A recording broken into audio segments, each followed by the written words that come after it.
सुप्रभात बच्चों, मैं आपकी हिंदी अध्यापिका जिसके साथ आज आप एक नया पाठ शुरू करने वाले हैं। कौन सा पाठ? आज अपनी इस वीडियो में हम व्याकरण का पाठ 5 शब्द भंडार पढ़ेंगे। जब हमने अपना पाठ 4 किया था शब्द विचार, तब मैंने आपको बताया था कि शब्द का वर्गीकरण किया था ना हमने, कि शब्द को अनेक आधारों पे उसका क्या कर सकते हैं, उसका वर्गीकरण कर सकते हैं, उसको बांट सकते हैं, जिनमें से एक था अर्थ के आधार पर भेद।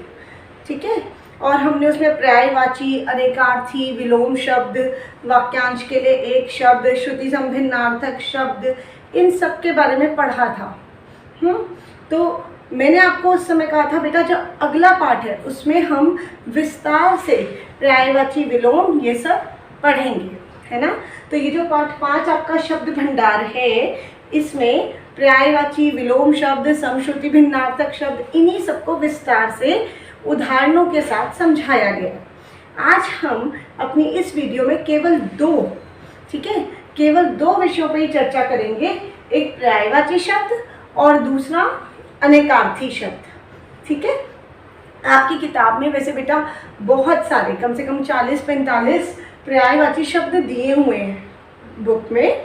ठीक है, उदाहरण दिए हुए हैं बहुत सारे, मगर आपके पाठ्यक्रम में, आपके सिलेबस में इस बार सिर्फ 1 से 25 तक, 1 to 25, ठीक है, यही आ रहे हैं। इनको आपने अच्छे से याद करना है। और दूसरा अनेकार्थी शब्द 1 से 20 तक। क्लियर? पर्यायवाची शब्द 1 से 25, 1 to 25, और अनेकार्थी शब्द 1 से 20 तक। आप अपनी किताब में भी निशान लगा लेंगे, ठीक है, पेंसिल से। समझ आ गई? तो चलिए अब जानते हैं क्या है पर्यायवाची शब्द। अब मैंने यहाँ से 1 से 25 सारे नहीं लिखे बेटा, मैंने सिर्फ 10 लिखे हैं, और अनेकार्थी शब्द भी मैंने सिर्फ 10 लिखे हैं।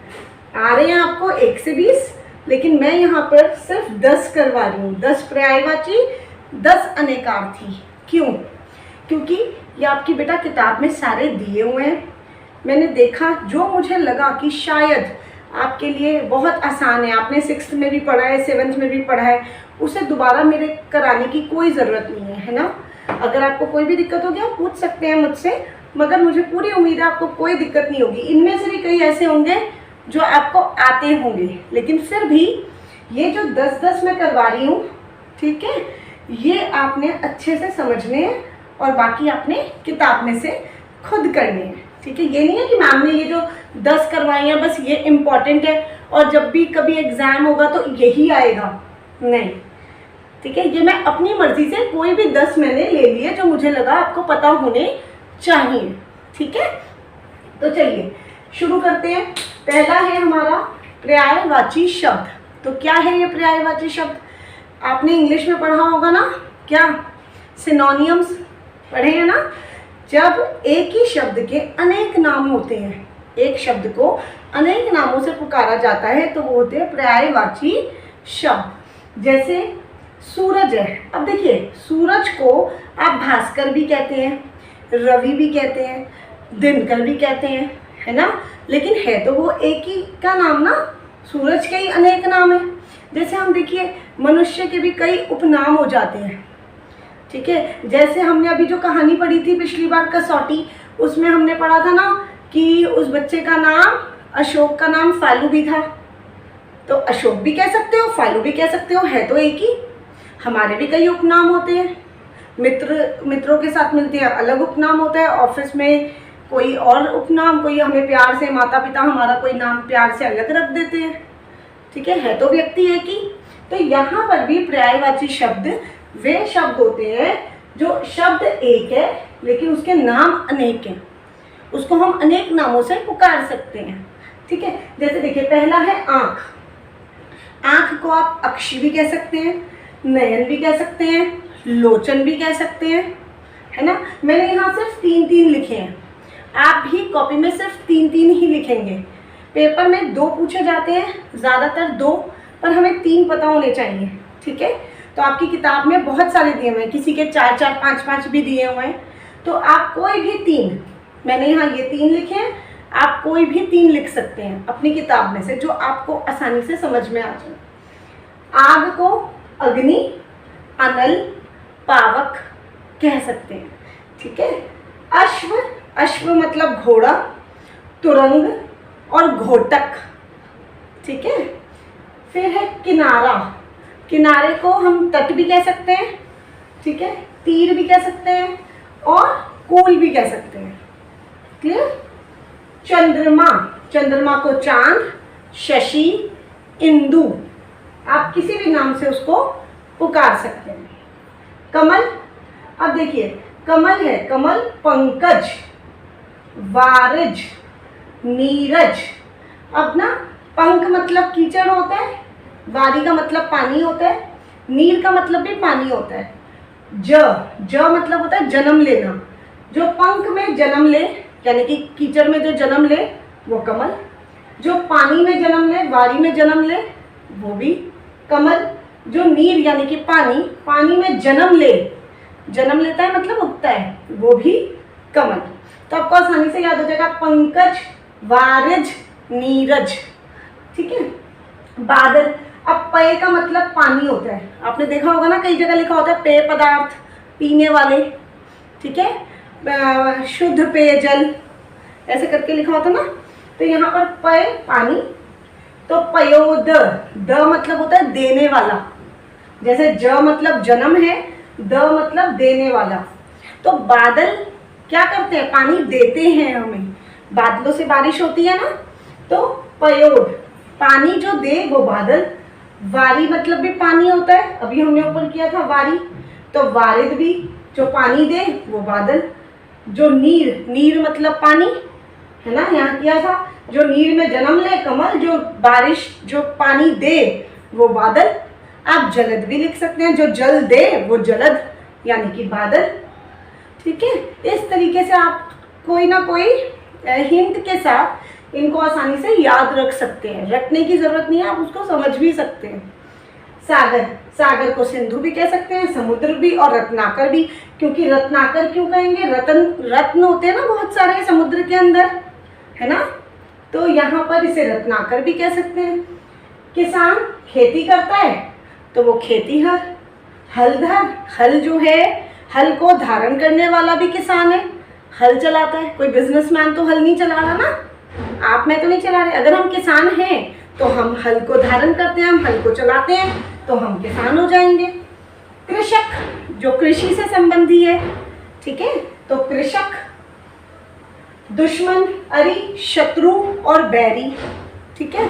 तो दो दो आपको याद होने चाहिए अच्छे से। ठीक है। और ये वाले 10 या तो आप कॉपी में कीजिए, अगर आपको ये वाले 10 करने हैं आप ये भी कर सकते हैं, लेकिन कोई ऐसा नहीं है कि जो मैम ने 10 करवाए थे हमें वही करने हैं। आप अपनी मर्जी के 1 से 25 के बीच के कोई भी 10 जो आपको मुश्किल लगे वो आप अपनी कॉपी में करेंगे। ठीक है। तो एक कार्य तो आपका ये है कि पर्यायवाची शब्द 1 से कोई भी 10 करने हैं, 1 से 25 के बीच के कोई भी 10 आपने करने हैं।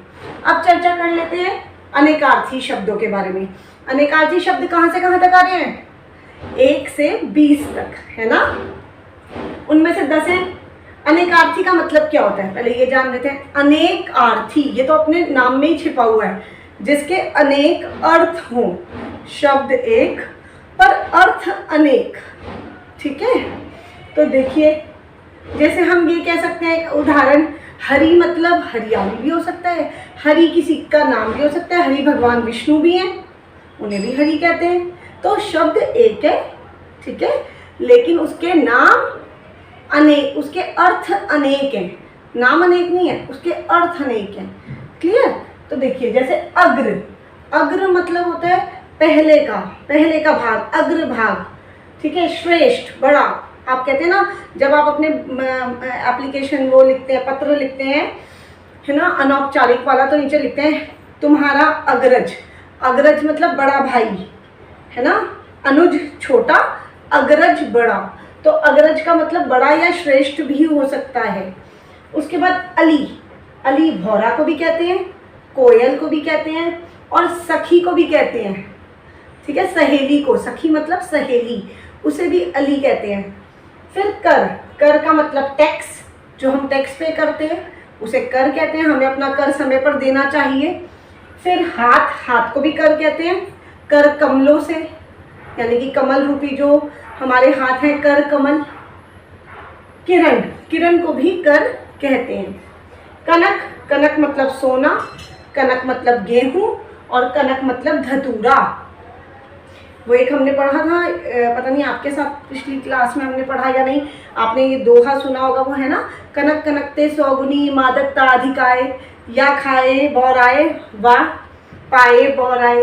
सुना है ना, कि उसमें आता है कनक कनकते सौगुनी। कनक, कनक शब्द का इस्तेमाल होता है कि सोने से भी, धतूरे से भी जो ज़्यादा नशीला होता है वो सोना होता है ना। इस दोहे में क्या बताया था कि धतूरा जो नशीला पदार्थ होता है, धतूरा, उससे भी ज़्यादा जो नशा है वो सोने में है। नींद वाले सोने में नहीं, गोल्ड में जो हम पहनते हैं सोना, ठीक है। तो कहते हैं उसमें है। क्यों? क्योंकि उसको तो खाने के बाद इंसान बौरा जाता है, पागल हो जाता है, या खाए बौराए, इसको खाने के बाद बौरा जाता है मतलब पागल हो जाता है, मगर वा पाए बौराए, इसको तो पाकर ही इंसान पागल हो जाता है, ठीक है। तो कनक के दो मतलब हो गए, कनक को सोना भी कहते हैं और कनक का मतलब धतूरा भी होता है, धतूरा मतलब नशीला पदार्थ, और कनक गेहूं को भी कहते हैं, ठीक है। फिर है काम, काम, कामदेव को, जो सौंदर्य के देवता हैं कामदेव, उन्हें भी कहते हैं। जो भी कार्य हम करते हैं वो काम है। मैं बहुत सारे काम कर रही हूँ, यानी कि मेरे पास बहुत सारे कार्य हैं करने के लिए। और आप क्या काम करते हैं, यानी कि आप क्या नौकरी करते हैं। तो काम का मतलब नौकरी भी हो सकता है, काम जो घरेलू, हम घर में जो बहुत सारे काम करते हैं, या अपने स्कूल के जो भी हमारे काम है वो भी काम हो सकता है। काम का मतलब कार्य, और कामदेव भी, ठीक। फिर है अर्थ। तो आपने सुना होगा ना, अर्थव्यवस्था, भारत की आजकल अर्थव्यवस्था डगमगा गई है, हिली पड़ी है ना। यानी कि पैसे का जो लेन देन है वो बहुत ज़्यादा खराब हो चुका है ना। पैसों की बहुत ज़्यादा दिक्कतें लोगों को झेलनी पड़ रही हैं, उनका सामना करना पड़ रहा है। तो अर्थ का मतलब धन भी हो सकता है, ठीक है।